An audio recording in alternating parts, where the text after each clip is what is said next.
All right, welcome back. This is going to be a quick one today because I was actually working on wrapping up another video digging into VLAN configurations, and I came across this article in front of us, which talks about an unpatchable 0-day in a surveillance cam. And basically this can be exploited to install a denial of service attack program. Now I won't go into all the details of this one. You can read it on Ars Technica, or if you want to see a really good video on this, I highly recommend looking at Low Level Learning, who did a great deep dive and explained how it all works. But you can just kind of skim this article and see how simple this exploit was, where they are using query parameters on the camera to basically inject commands and run arbitrary things on the camera. I think this is really interesting in the context of our previous discussion on VLANs. And one thing I said in that was, if you're going to do nothing, or the simplest VLAN setup I would recommend is a network for all of your trusted devices and then a network for all of your Internet of Things devices. And of course you can get more complicated from there. Imagine like you have a camera like this. Now this doesn't appear to be a consumer camera, but I think this is a great example. You have this unpatchable camera. Maybe you don't even realize that this 0-day happened because you're not paying attention to the news.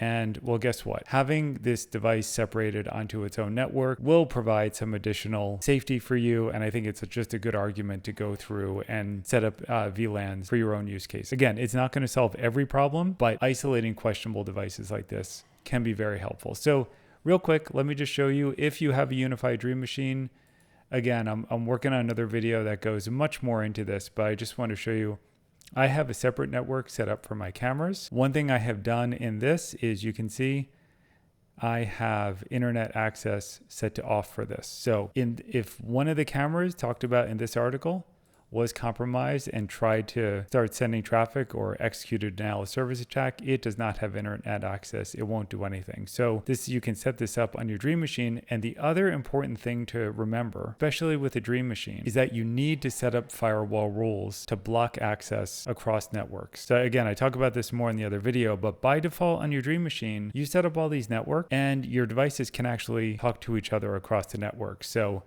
guess what? In a kind of simple setup, that compromised camera could actually access all your other devices on separate networks. So you do need to go through the trouble of setting up specific rules to ensure access between them is locked down. There are many ways to do this, and a simple way that I did, I just start with one rule that blocks all traffic between networks. And so basically you can see block all intra-network traffic. The source is all the devices on my network. The destination is all local networks, and that's it.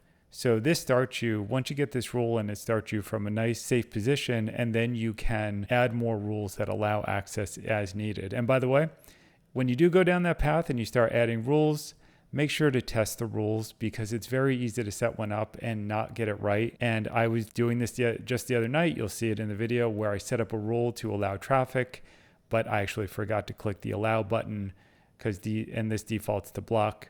Anyway, it can cause a few headaches. But jumping back to this article, I just wanted to kind of get this out there. It's just a really good example of why setting up VLANs in your home network can be super careful, because things like this is going to happen all the time. It's going to happen more and more, and we all have more of these Internet of Things devices in our house. So take the time, figure out a VLAN configuration that works for you. You'll be in a much better place because of it. So with that, we'll leave it here, and I will go working on finishing up the other video, which goes into more detail about how to actually configure your networks on a Unify Dream Machine.